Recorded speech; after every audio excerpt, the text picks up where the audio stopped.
and I am excited to begin with a new book review by me this month. I haven't really quite figured out on a great name for my book review series, so listeners, if you are listening and have a good name that you might think would go with my book review series, let me know down in the comments, send us a message on any of our social media channels, but let us know because we'd love to have a great name for this. But anyways, on this month's book review, I'm actually tackling two parts. First of all, I'm going to begin, as I always do, with my book review for the month. And this month, I am reviewing The Bookshop, A History of the American Bookstore, and that is by Evan Fries. But I'm also going to extend the book review segment just a little bit to talk about my experience using the Kobo app. We've had a couple of segments in the past where we talk about Amazon specifically, and we had a couple of episodes where we talked about a potential maybe boycott, if you will, or some readers aren't using Amazon as much. And one of the other alternatives to that is Kobo. So I thought I would download this book, The Bookshop, like I said, and read it on the Kobo app. Just a quick little heads up, I don't have one of the Kobo readers, I just use the app on my phone and on my computer to read this. So that's where I'm coming at it from for this month. Maybe in the future I'll have a Kobo reader, but right now I'm just using my app on my phone and on the computer. But anyways, here, let's get to the book review this month. So, like I said, I am reviewing this month The Bookshop. It's a history of the American Bookstore by Evan Fries. So the truth about bookstores is that they provide much more than just books. From your local bookstore to the mega corporations, bookshops share a special place in the history of the United States. They often mirror the times, and bookshops have evolved alongside the collective consciousness of readers. Oftentimes, and especially so in America, they have been influencing each other. So, The Bookshop, A History of American Bookstores, takes a look at the intricate history of bookstores in America and how they have evolved from the colonial times all the way through the times of today, like online retailers. So a little bit of history on Evan. So Evan is a professor of history focusing on urban history, and he has written two books prior to this. They are both on cycling. That's interesting. Upon initial glance, you might wonder why a history professor, especially someone focused on urban history, would have anything really special to say about bookstores. But after reading this book, I think you will really understand how interconnected bookstores really are to not just the cities they serve, but the special local communities that they serve as well. So I think that Fries does a masterful job of sharing how bookstores really throughout American history have changed. However, many aspects of the bookshop have really not changed at all. Early American bookstore owners were often involved in more than just the selling of the books. You know, early bookstores, he talks about Benjamin Franklin early on, one of America's first bookstore owners and early publishers, Benjamin Franklin. Early bookstores often received their stock from the main publishers of the day, but that usually meant waiting long times from, waiting on the stock coming from Europe. But some of these early bookstore owners, like Benjamin Franklin, who was a printer, took on more than just the selling of books. They were printers, they were publishers, and authors as well. They wrote themselves, they had friends who were authors and helped share their story as well. And that still really holds true today. Look at how many authors are publishers today, how many authors use printers, how many, everything's really interconnected just as it was back in those early colonial days. Many people in the book world still take on those multiple roles, like I said, author, publisher, bookseller, etc. The way that Friss shares the story of the American Bookstore throughout this story is really through the individuals who run them. So each chapter, and there are also little interludes, a couple of pages between each chapter, are focused in on one or more bookstore owners, individuals who maybe own the bookstore or maybe are just the leader in their bookstore, but they're the ones who know the books and they know the bookstores. So he takes a peek at the lives of those booksellers through, not just the bookstore itself, but who they are as a person, where they live, how their bookstore is connected to the community, etc., etc. It's a very good look. It's not just at, this is the history of the bookstore and they sold books. It's a look into the bookseller themselves, how they connect with their bookstore, how they connect with the community, and why those bookstores or those bookshops might be as popular as they are. Throughout the book, he highlights, like I said, the bookstore sellers themselves, the booksellers themselves, and it's a wonderful way, I think, to look at the way of bookstores, the variety of bookstores, and how they can thrive in many different facets. The booksellers and the bookstores that they, run and that come along with them bring a unique personality into the communities that they serve. Whether these booksellers are voracious readers or someone who hardly picks up a book, or whether they are a concerned and conscientious social organizer, or maybe even an arm of the German political scene in the early 1900s, or maybe they were a small non-for-profit store, or even a multi-billion-dollar corporation, the booksellers throughout American history were successful for a myriad different reasons. The theme that really runs through this book is, kind of a juxtaposition between styles of bookstores. Friss looks at independent bookstores and multi-billion-dollar giants. He looks at both left-wing and right-wing leaning bookshops. He looks at, multi-location name brands and also booksellers with little more than just a folding table on the sidewalk. Each of these bookstores brings a different page to the unique story of the history of the bookshop in America. And, no matter the size or the inclination of the bookstore, a remarkably fair assessment of how that bookstore fits into the American history is brought by Friss in this book. The one quote that really stood out to me actually came from a chapter and a part of the book where Friss looks at what was the Aryan bookstore, and he says in this quote, "Destroying books and establishing bookstores were both tacit acknowledgement of the same truth. Books have power." The last few chapters of the book focus in on the current state of affairs of bookselling. Like I mentioned earlier, he starts all the way back in colonial times. He goes through some of the history in department stores and some local, very popular bookstores in big cities, but he focuses more, the last part of the book, on what is currently happening in bookstores around the U.S. Obviously, as we all know, one of the probably the major player in the field is Amazon. We all know them, but there is a good, healthy talk throughout the book about where readers are buying their books today.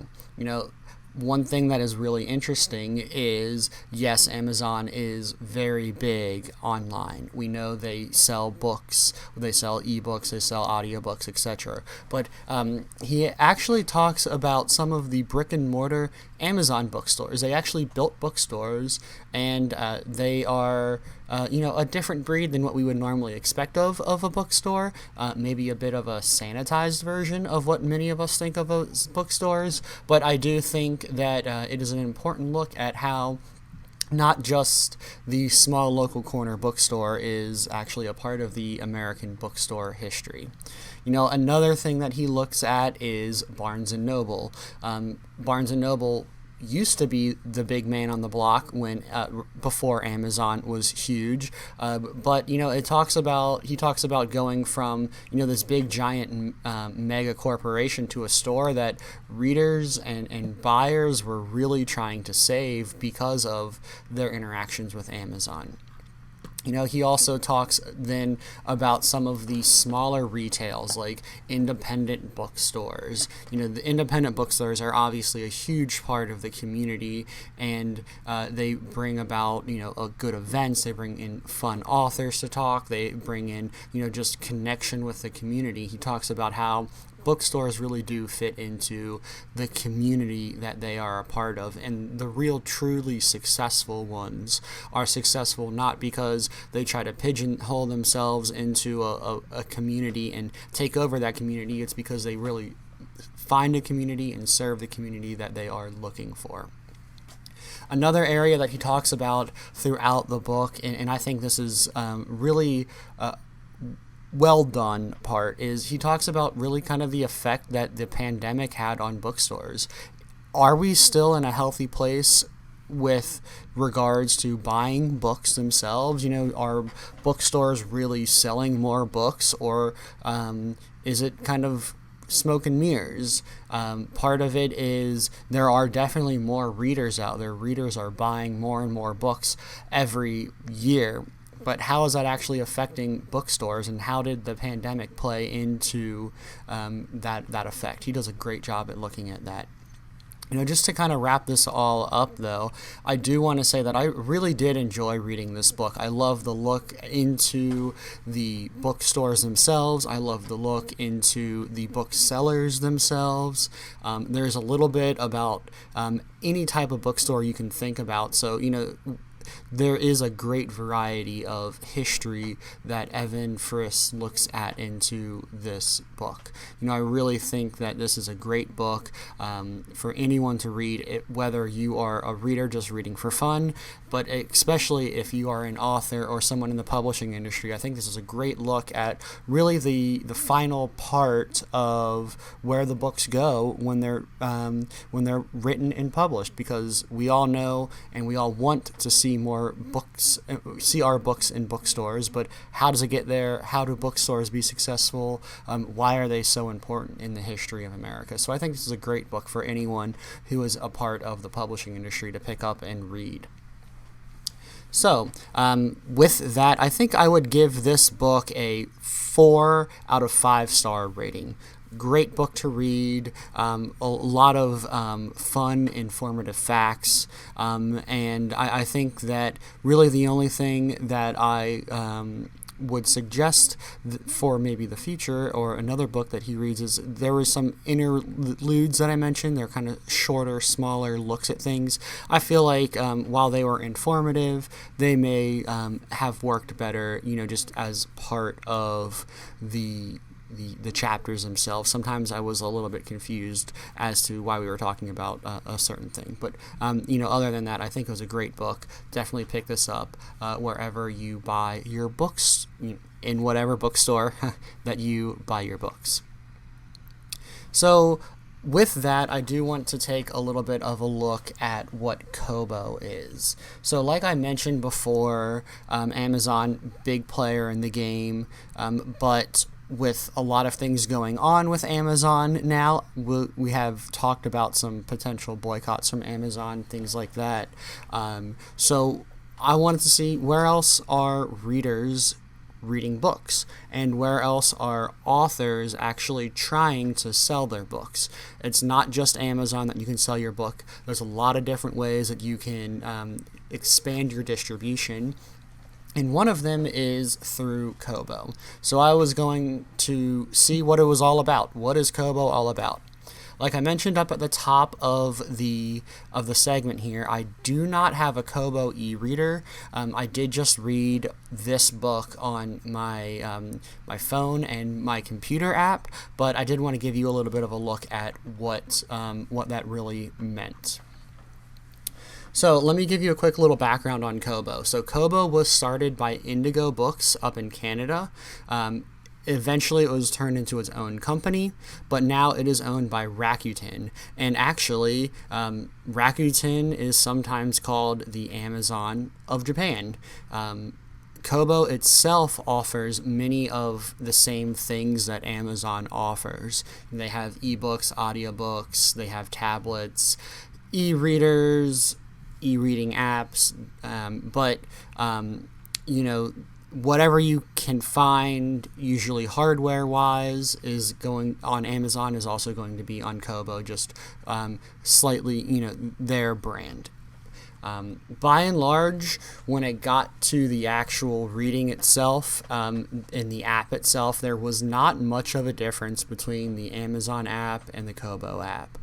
Yes, you're going to have some UI changes, the way that user interface is, where the way you buy books is, just slightly different, but by and large, very easy to use, very similar to use, just a pretty similar experience.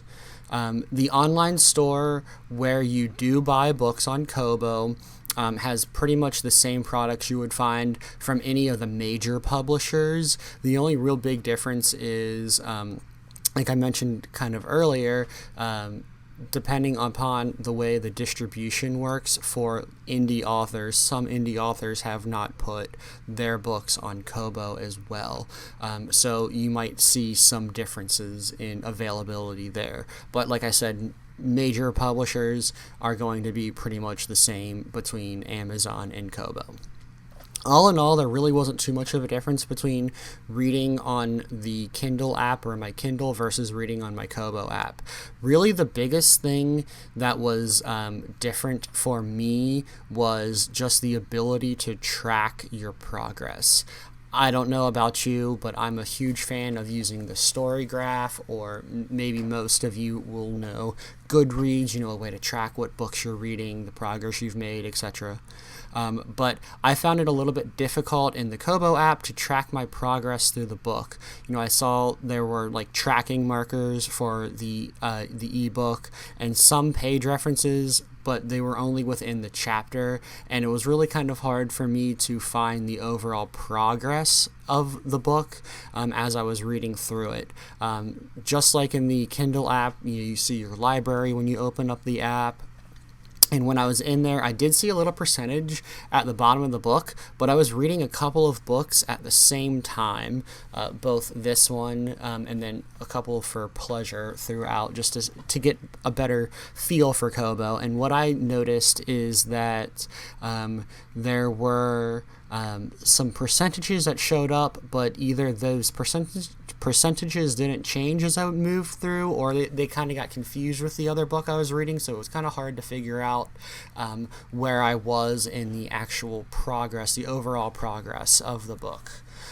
But like I said, there's really not much difference. When you get into the actual app itself, you can change font, you can change font size, you can change color of the page, you can change color of a font, you can have, your bookmarks and all of that, you can highlight everything.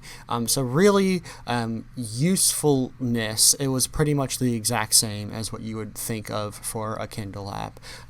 Whether you are a die-hard ebook reader or not, I think that the Kobo app offers pretty much the same usability as you would if you were just a Amazon Kindle reader.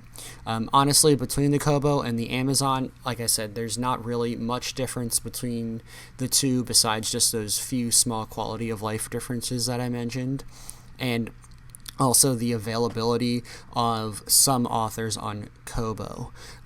So in the future, honestly, I'll probably do a little bit of reading on both apps. I'll look at Kindle, I'll look at Kobo, see what works better, but the only reason I would choose one or the other would be either the price of the book being different and or the availability of the book. Like I said, if there is an indie author who's not on Kobo, I might only be able to read that on the Kindle app. But like I said, pretty much the same between the two. So I thought that was I think it's a very well done app, and there's really not much that I would change about it. So I hope you have enjoyed listening to me ramble on about Kobo, but I would love to hear your thoughts if you are a Kobo reader. If you use Kobo, if you have one of their e-readers, anything like that, let me know down in the comments.